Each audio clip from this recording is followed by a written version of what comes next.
Assalamualaikum warahmatullahi wabarakatuh. Selamat pagi, salam sejahtera untuk kita semua. Selamat datang kembali di Agri Podcast. Dalam 30 menit ke depan, saya Dea Wiswa Putri sebagai moderator akan memandu diskusi dalam podcast hari ini dengan tema daya saing perkebunan teh Indonesia. Seperti yang kita ketahui, Indonesia merupakan negara dengan kekayaan alam yang melimpah dan beraneka ragam.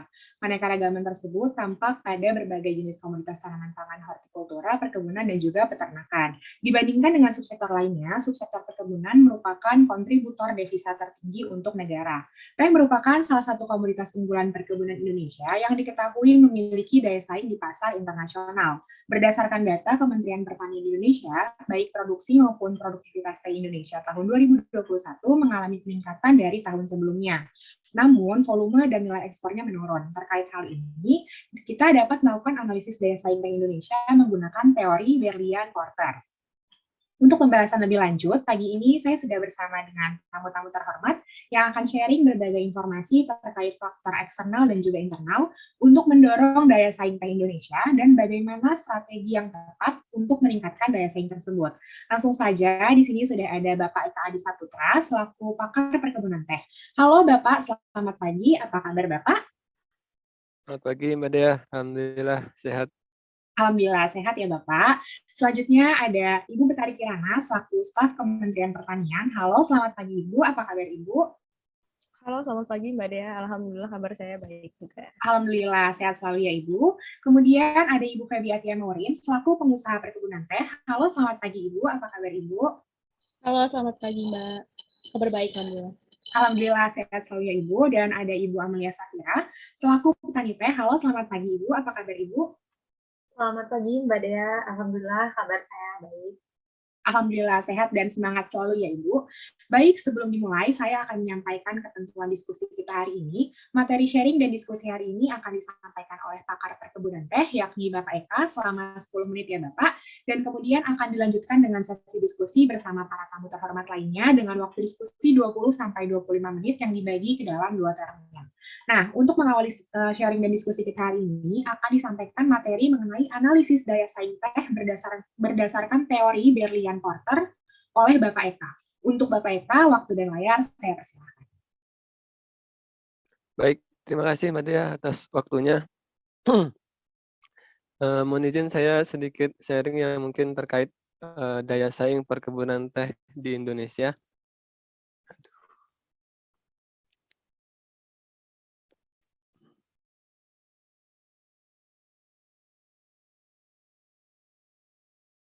Baik, ya di sini saya akan sedikit membahas terkait daya saing perkebunan teh di Indonesia dengan Porter's Diamond Theory.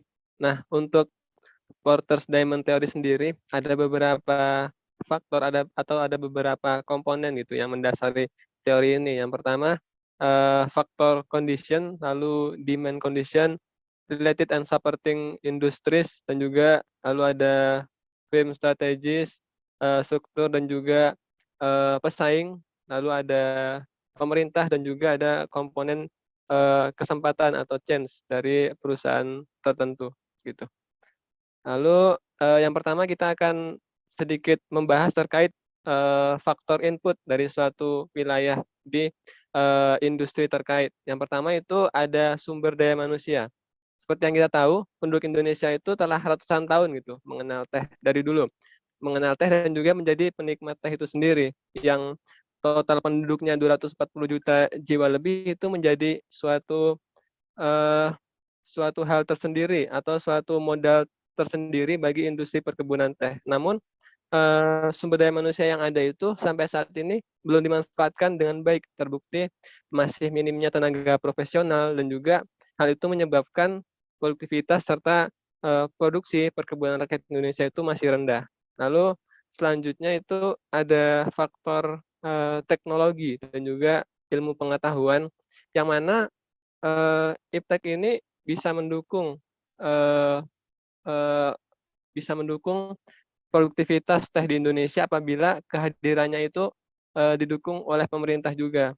Nah, ketersediaan informasi yang ini bisa juga bekerjasama dengan asosiasi dalam negeri maupun luar negeri seperti Asosiasi Teh Indonesia maupun International Tea Committee. Lalu selanjutnya itu ada sumber daya fisik atau alam.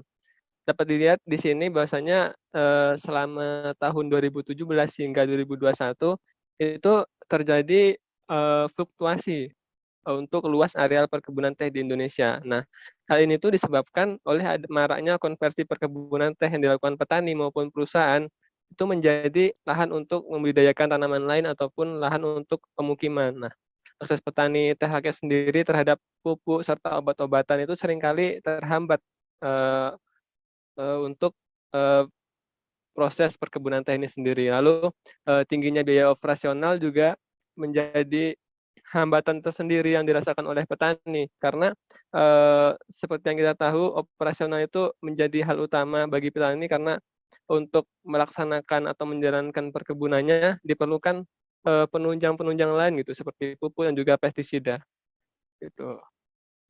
Lalu selanjutnya itu ada modal.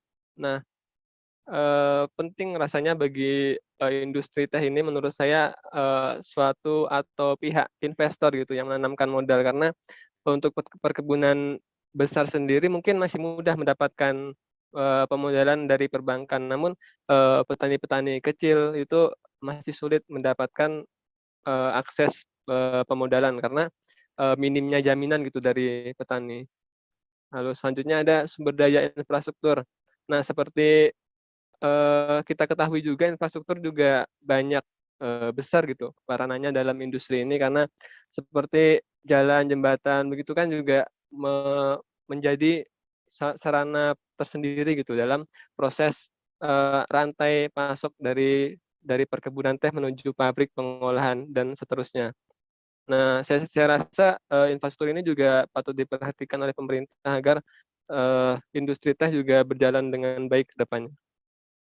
Lalu ada komponen yang kedua itu demand condition atau kondisi permintaan dari wilayah tertentu gitu. Dapat kita lihat untuk komposisi pertanian domestik Indonesia sendiri, jenis teh yang banyak dipasarkan di dalam negeri itu merupakan jenis teh hitam curah atau teh hijau. Lalu disusul oleh jenis teh instan dan juga teh wangi gitu. Untuk tahun 2000 untuk tahun 2010 sendiri, kondisi permintaan teh itu cukup mendukung daya saingnya dengan skala itu 3,1 dan 5. Namun pada tahun 2016 angka ini malah mengalami penurunan gitu daripada tahun sebelumnya. Nah, untuk jumlah permintaan dan juga pola pertumbuhan sendiri dapat kita lihat pada grafik di samping. Untuk harga itu cenderung mengalami kenaikan dari tahun ke tahun, sedangkan untuk produksi itu cenderung mengalami penurunan dan juga stagnan gitu. Nah, ini patut menjadi PR tersendiri bagi semua pihak yang terlibat dalam industri teh ini, mengingat pasti kita tidak bisa menjalankan suatu industri itu sendiri-sendiri gitu. Selanjutnya ada internasionalisasi permintaan domestik.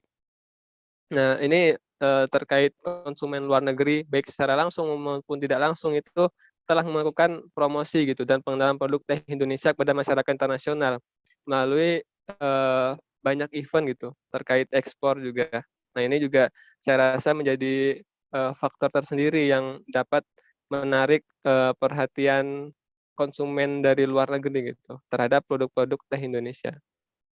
Nah, selanjutnya itu ada industri terkait dan juga industri pendukung. Untuk industri terkait ini merupakan industri yang sifatnya inti dari industri perkebunan teh yang terdiri dari industri pemasok dan juga bahan baku, olahan teh curah serta industri jasa serta tata niaga. Sedangkan untuk industri pendukung itu merupakan industri yang tidak langsung menyokong kelangsungan usaha kegiatan teh ini seperti lembaga keuangan serta asosiasi-asosiasi yang terkait dengan teh dan juga perkebunan. Lalu selanjutnya ada struktur persaingan dan juga strategi perusahaan. Untuk struktur pasar sendiri, untuk dalam negeri itu pasar teh itu cenderung oligopoli karena cukup banyak perusahaan yang bersaing dalam perdagangan teh curah di Indonesia. Namun untuk ekspor, struktur pasar yang dihadapi itu adalah oligopoli buyer market. Untuk strategi perusahaan, kebanyakan perusahaan di Indonesia itu terdiri dari perusahaan yang menggunakan strategi peningkatan efisiensi biaya dan peningkatan mutu dengan memberikan atribut sertifikasi internasional. Karena banyak perusahaan yang berorientasi ekspor juga, maka sertifikasi internasional ini menjadi penting bagi setiap perusahaan. Itu untuk persaingan sendiri itu dalam negeri itu terbagi menjadi 3. Yang pertama, persaingan dengan minuman substitusi seperti produk kopi dan juga olahan minuman lain. Yang kedua itu adanya teh impor dan yang ketiga itu adanya produk teh nasional di pasar internasional. Lalu, selanjutnya itu ada peranan dari pemerintah gitu. Peranan dari pemerintah berupa kebijakan-kebijakan yang menurut saya ini penting gitu, penting dan berpengaruh terhadap agribisnis teh Indonesia. Yang pertama itu adanya penetapan komunitas teh sebagai komunitas unggulan nasional, lalu ada penetapan harga dasar bagi pembelian pucuk yang diperoleh oleh petani rakyat, lalu ada penetapan pajak pertambahan nilai sebesar 10% yang telah diterapkan bagi produk teh yang memiliki nilai tambah gitu. Selanjutnya ada tarif impor 5% untuk produk teh curah eh, maupun teh olahan gitu. Ini juga penting untuk melindungi petani lokal gitu. Selanjutnya ada penghapusan PPN untuk produk teh curah dan juga kebijakan-kebijakan lain seperti kebijakan investasi, kebijakan pengadaan mesin, alat, bahan baku, serta kemasan gitu bagi produk teh. Nah, selanjutnya itu ada yang namanya peluang atau chance, kesempatan. Nah, salah satu isu yang diangkat itu adalah banyaknya isu kesehatan global di masyarakat internasional terkait pentingnya mengonsumsi teh gitu. Jadi ada tren di masyarakat nasional maupun internasional untuk menjaga kesehatan gitu. Salah satunya dengan meminum teh ini. Nah, ini bisa dijadikan suatu peluang tersendiri bagi pelaku industri teh untuk memasarkan produknya gitu. Mungkin itu aja, sekian pemasaran dari saya terkait komponen-komponen dari analisa daya saing perkebunan teh Indonesia berdasarkan teori Berlian-Porter. Begitu, Mbak Dea. Wah, terima kasih Bapak Eka. Kemudian ada 2 komponen tunjang, yang adalah sesi diskusi dan tanya jawab, di mana para tamu dapat saling berdiskusi ataupun menyampaikan pertanyaan kepada Bapak Eka. Langsung saja dibuka termin pertama untuk 2 penanya. Kepada Bapak Ibu yang tampaknya dari tadi sudah tidak sabar menyampaikan pertanyaan, dipersilakan untuk raise hand jika ingin bertanya dan diskusi.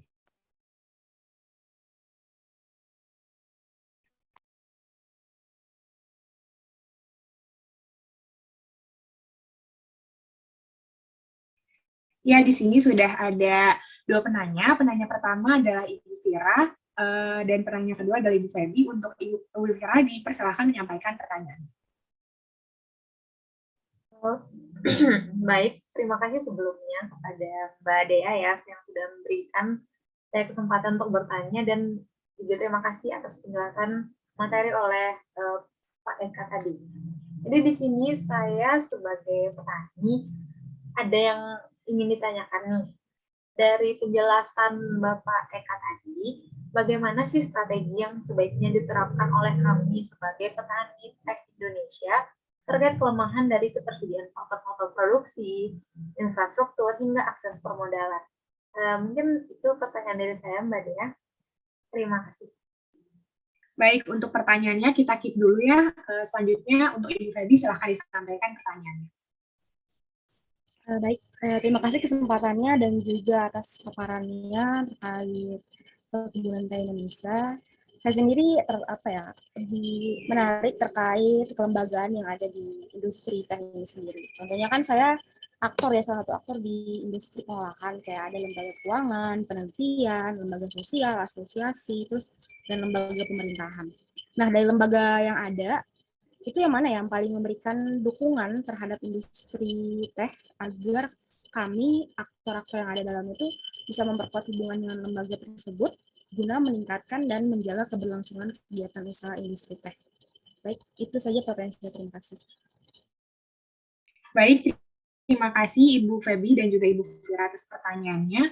Kepada Bapak Eka, dipersilakan untuk langsung menjawab pertanyaannya. Baik, mungkin pertanyaan pertama terkait strategi ya, strategi yang sebaiknya diterapkan oleh petani gitu ya dari tadi Ibu Vira untuk eh, mengatasi kelemahan-kelemahan yang ada gitu di industri perkebunan teh. Nah, untuk strategi menurut saya itu yang baik itu harus melibatkan seluruh stakeholder yang terkait pada industri perkebunan teh itu sendiri, mulai dari petani, pemerintahan, asosiasi-asosiasi seperti ATI, APindo, DTI itu harus dimaksimalkan gitu.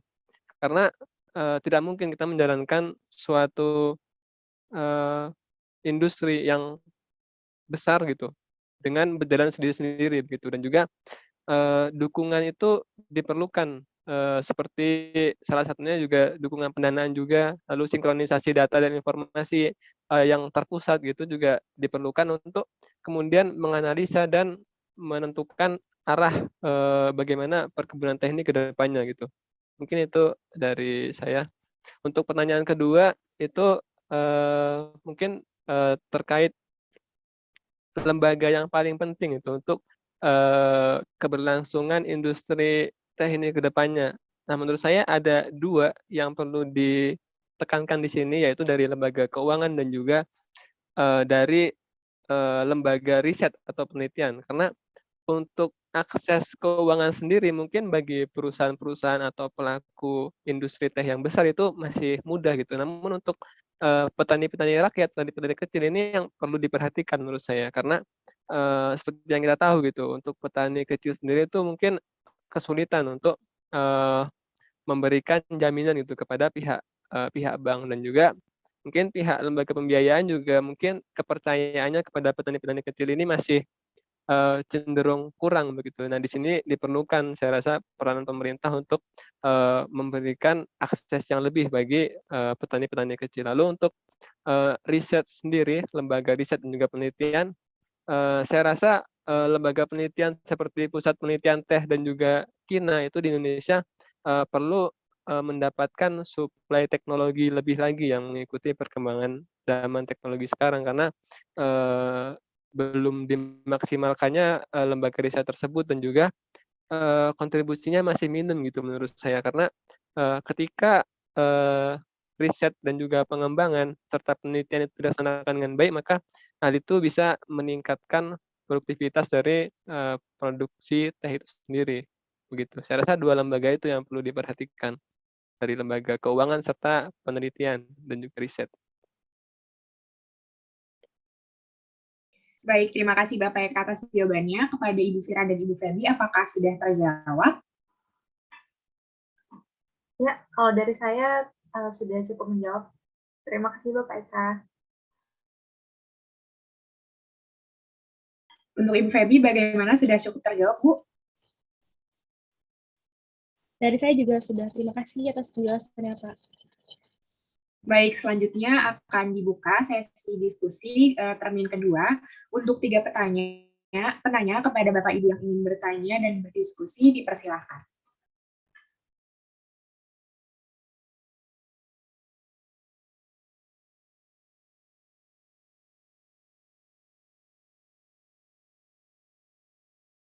Ya, baik, di sini sudah ada 2 penanya. Penanya pertama Ibu Feby dan juga yang kedua ada Ibu Vira. Ibu Feby, yang pertama raise hand, jadi boleh menyampaikan pertanyaannya terlebih dahulu. Silakan Ibu. Ya, terima kasih lagi atas kesempatannya. Jadi saya juga tertarik di sektor hilir ya, saya juga kan salah satu pengusaha lah, aktor di industri hilir.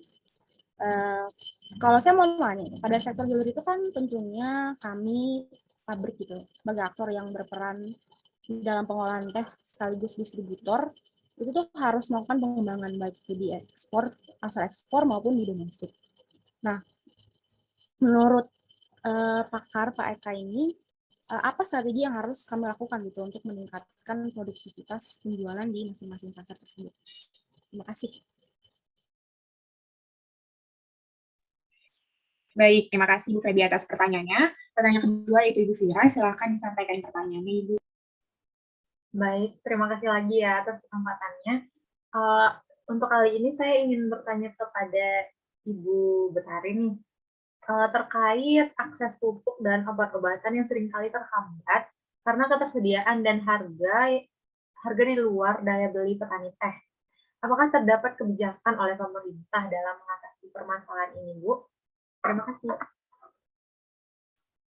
Baik, terima kasih Ibu Vira atas pertanyaannya. Jika saya ringkas, tadi pertanyaan dari Ibu Febi mengenai apa strategi yang harus dilakukan pengusaha perkebunan teh untuk meningkatkan produktivitas penjualan di masing-masing pasar. Dan pertanyaannya ditujukan kepada Bapak Eka. Untuk Bapak Eka dipersilakan untuk menjawab. Baik, terima kasih. Jadi ini terkait untuk memaksimalkan ya, terkait memaksimalkan dan juga bagaimana untuk meningkatkan perkembangan distribusi teh di pasar domestik maupun di pasar ekspor gitu. Nah, menurut saya dari pihak perusahaan teh gitu yang ada di Indonesia itu harus memperhatikan efisiensi baik itu dari perkebunan dan juga dari proses pengolahannya gitu. Karena setelah mengefisiensikan dari perkebunan juga pengolahan itu akan lebih mudah gitu ke depannya dan juga karena banyak gitu, karena banyak perusahaan yang berorientasi ekspor juga.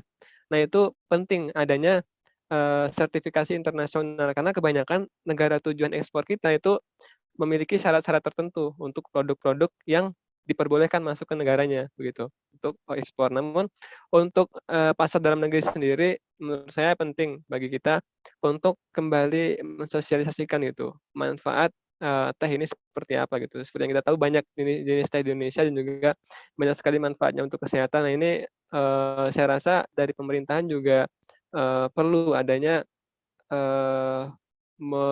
mensosialisasikan lagi gitu manfaat dari mengonsumsi teh ini mungkin bisa dengan menggait nama-nama besar gitu seperti bisa melibatkan selebriti gitu atau mungkin melibatkan kaum milenial gitu yang lebih bisa menarik minat masyarakat gitu. Baik, terima kasih Bapak Eka atas jawabannya. Untuk Ibu Febi, apakah pertanyaannya sudah terjawab, Ibu? Sudah, terima kasih, Pak. Baik, selanjutnya tadi ada pertanyaan dari Ibu Vira yang disampaikan untuk Ibu Betari. Terkait pertanyaannya adalah terkait akses pupuk dan obat-obatan yang seringkali terhambat karena ketersediaan dan harga di luar daya beli petani teh, apakah terdapat kebijakan dari pemerintah dalam mengatasi permasalahan ini? Silakan Ibu Betari dijawab pertanyaannya. Oke, baik. Jadi mungkin di sini saya akan menjawab pertanyaan dari Bu Vira ya mengenai akses pupuk dan obat-obatan dari pemerintah itu sudah ada belum sih seperti itu ya kira-kira.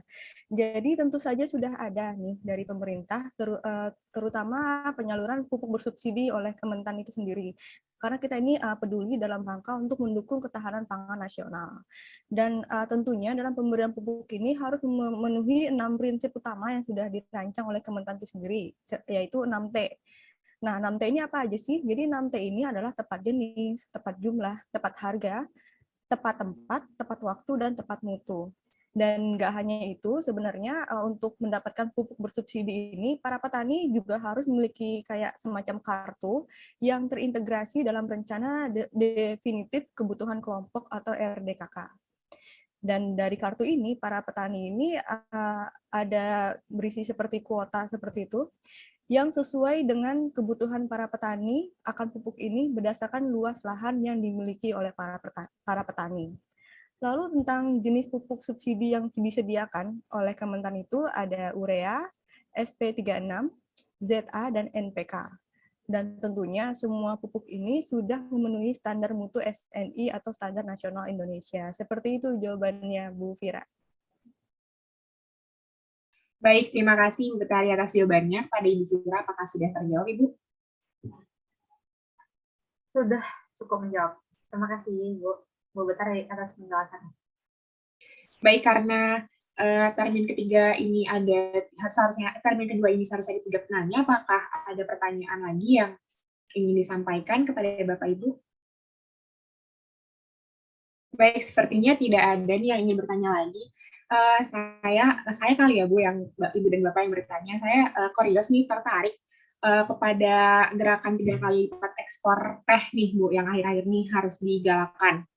Saya ingin bertanya kepada Ibu Betari selaku staf Kementerian Pertanian, Saat ini kan pemerintah khususnya Kementan sedang gencar ya Bu dalam menjalankan program gerakan 3 kali lipat ekspor termasuk pada sektor agribisnis teh di Indonesia. Nah, kira-kira untuk mendukung gerakan ini, langkah apa sih Bu yang akan dilakukan oleh pemerintah? Oke, jadi untuk mendukung gerakan 3 kali lipat ekspor di Indonesia ini ya, terutama di sektor teh.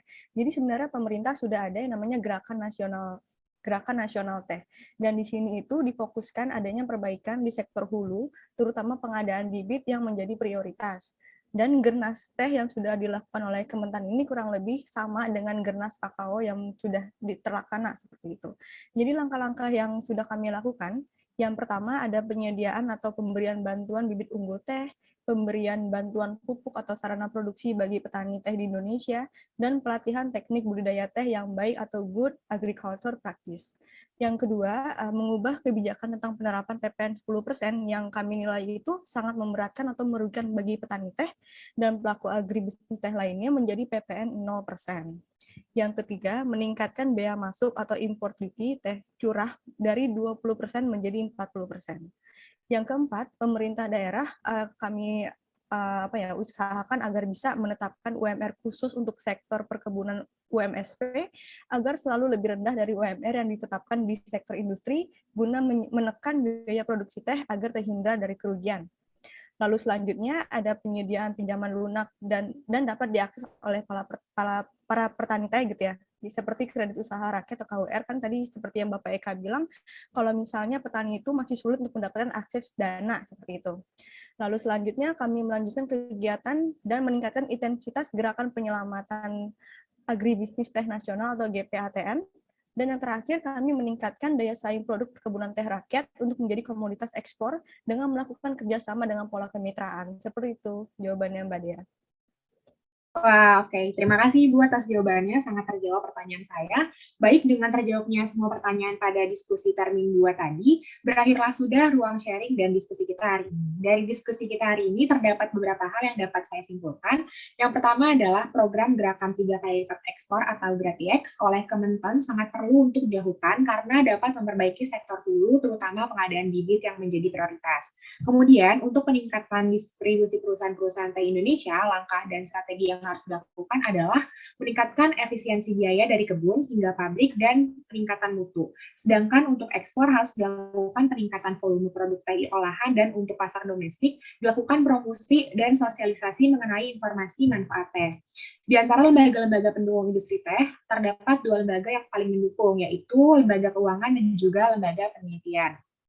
Kebijakan pemerintah yang dapat mengatasi keterhambatan akses saprodi adalah penyaluran pupuk bersubsidi oleh Kementerian Pertanian Republik Indonesia melalui kartu tani yang terintegrasi dalam Rencana Definitif Kebutuhan Kelompok atau RDKK dan menjamin semua pupuk tersebut harus memenuhi standar mutu standar nasional Indonesia. Selanjutnya, strategi yang sebaiknya dikembangkan untuk dapat mengatasi kelemahan yang ada adalah dengan meningkatkan peranan ATI, APTE Indo, dan DTI sebagai produsen dan pembentukan dan penguatan kelompok tani. Nah, itu tadi kesimpulan dari diskusi kita hari ini. Terima kasih kepada tamu-tamu terhormat yakni Bapak Eka, Ibu Fira, Ibu Febi, dan Ibu Betari yang sudah bersedia sharing ilmunya pada pertemuan kali ini. Semoga kita dapat bertemu di lain kesempatan. Saya rasa cukup sekian bincang-bincang kita hari ini. Apabila ada salah kata mohon dimaafkan. Saya Dea Alisa Putri selaku moderator pamit undur diri. Wassalamualaikum warahmatullahi wabarakatuh. Terima kasih Ibu dan Bapak. Terima kasih Mbak Dea. Terima kasih Mbak Dea.